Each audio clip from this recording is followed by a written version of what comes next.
પ્રવીણ, મહત્વના સમાચારથી બુલેટિનની શરૂઆત કરીએ। ગાંધીનગરમાં આંદોલન કર્મચારીઓ આંદોલન કરી રહ્યા છે અને લડી લેવાના મૂડમાં છે।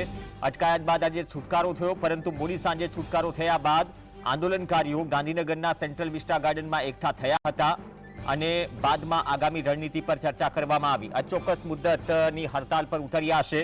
अलग अलग शहरों में आ मुद्दे विरोध थयो और आवेदनपत्रों पण अपाया, परंतु आज ज्यारे मुख्यमंत्री ने आवेदनपत्र आपवानुं हतुं तो गांधीनगर में दरेक वखतनी जेम पोलीसनी किल्लेबंधी हती अने आरोग्य कर्मचारीओ माटे लड़त चलावता जे संघ छे तेमना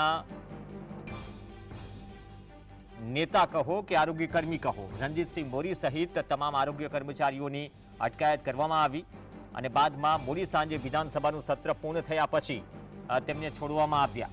केम के विधानसभा सत्र चाली रह्युं छे, डर हतो कि क्यांक विधानसभानो घेराव न थई जाय एवी पण चर्चा हती कि कदाच आंदोलन ठंडू पड़ी जशे तो पाड़ी देवाना प्रयास थई रह्या छे, परंतु मोडी सांजे जेवो ज छुटकारो थयो अटकायतमांथी तो तमाम सेंट्रल विस्टा गार्डन में भेगा थया हता अने आगामी रणनीति पर चर्चा करी हती। सहयोगी धवल बारोट आपणी साथे जोड़ाशे। धवल, कई रणनीति पर चर्चा थई? आज तो अटकायत थई, छुटकारो पण थई गयो। ऋषिकेश पटेले बात पण करी कि अमे पॉजिटिव रीते चर्चा करी रह्या छीए, परंतु जे एकठा थया छे आरोग्य कर्मचारीओ मोडी सांजे हजू पण त्यां ज छे अथवा तो कई बाबतो जे मुख्य छे जे आ बैठकमां चर्चा थई? जी चौक्कसथी प्रवीण, आज विधानसभा सत्र शुरू थाय ते पहेला जे आरोग्य कर्मचारीओ छे तेओ जिला पंचायतनी ऑफिस खाते विरोध प्रदर्शन करवा माटे पहोंच्या हता अने पोलीस द्वारा तेनी टींगाटोળી કરીને અટકાયત કરવામાં આવી હતી। ત્યારબાદ જે સમગ્ર ઘટના છે અટકાયતમાંથી છુટકારો થયા બાદ જે પોતાના પ્રમુખ છે રણજીતસિંહ મોરી સાથે તમામ જે આરોગ્ય કર્મચારીઓ છે તે લોકો સેન્ટ્રલ વિસ્ટા ગાર્ડનમાં ભેગા થયા હતા અને જે આગામી દિવસમાં કયા પ્રકારનો વિરોધ કરવો તેની રણનીતિ તૈયાર કરવામાં આવી છે। તેની અંદર મહત્વની બાબત એ જાણવા મળી રહી છે કે આગામી સોમવારથી ચોક્કસ મુદતની હડતાલ ઉપર પણ ઉતરી શકે છે। જે તેમના પડતર પ્રશ્નો છે તે પડતર પ્રશ્નોને લઈને આજે તમામ આંદોલન છે તે ચલાવવામાં આવી રહ્યું છે। પોતાના જે આગેવાની નેતા છે મોરી તેની આગેવાની અંદર આ સમગ્ર આંદોલન છે તે ચલાવવામાં આવી રહ્યું છે। એટલે કે બીજા લોકો ત્યાં પહોંચે તે પહેલા પોલીસે છોડ્યા ત્યાં એટલે પોલીસ પણ તેની ઉપર ચાપતી નજર છે તે અત્યારે હાલ રાખી રહેલી જોવા મળી રહી છે। સવારથી જ સમગ્ર ગાંધીનગરની અંદર કિલ્લેબંધી પણ કરવામાં આવી હતી।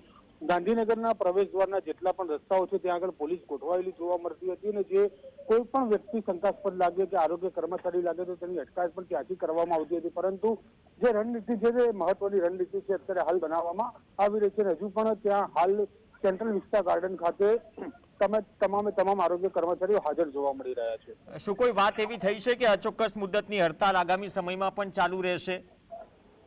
जी ચોક્કસથી સોમવારથી જે અચોક્કસ મુદ્દતની હડતાલ કરવામાં આવી છે, પરંતુ ક્યાંક ને ક્યાંક ઋષિકેશ પટેલ દ્વારા પણ તેમને આશ્વાસન આપવામાં આવ્યું છે। ઋષિકેશ પટેલે પણ મીડિયાને પોતાની પ્રતિક્રિયા આપી હતી, તેની અંદર પણ તેમણે જણાવ્યું હતું કે જે મુદ્દો છે તેને ઉકેલવાનો જે પ્રયાસ છે તે કરવામાં આવશે, પરંતુ જે રણનીતિ ઘડવા બેઠા છે તેની ઉપરથી તો લાગી રહ્યું છે કે અચોક્કસ મુદ્દતની જે હડતાલ છે તે પણ હજુ યથાવત રહે તેવી પણ શક્યતાઓ જોવા મળી રહી છે। આભાર ધવલ સમગ્ર અપડેટ બદલ। તો મોડી સાંજે ડિજિટલ ઇન્ડિયાના ભાગરૂપે फ्लैश लाइट ऑन करी विरोध नोंधाव्यो अने सेंट्रल विस्टा गार्डन थी नरी आंखे जोई शकाय छे विधानसभा, ज्यां तमाम धारासभ्यो बेसे छे अने ए धारासभ्यो आज ज्यारे विधानसभा सत्रमां हता, विधानसभा सत्र शरू थयुं ते पहला तमामनी अटकायत आ तमाम आरोग्यकर्मीओनी अटकायत थई।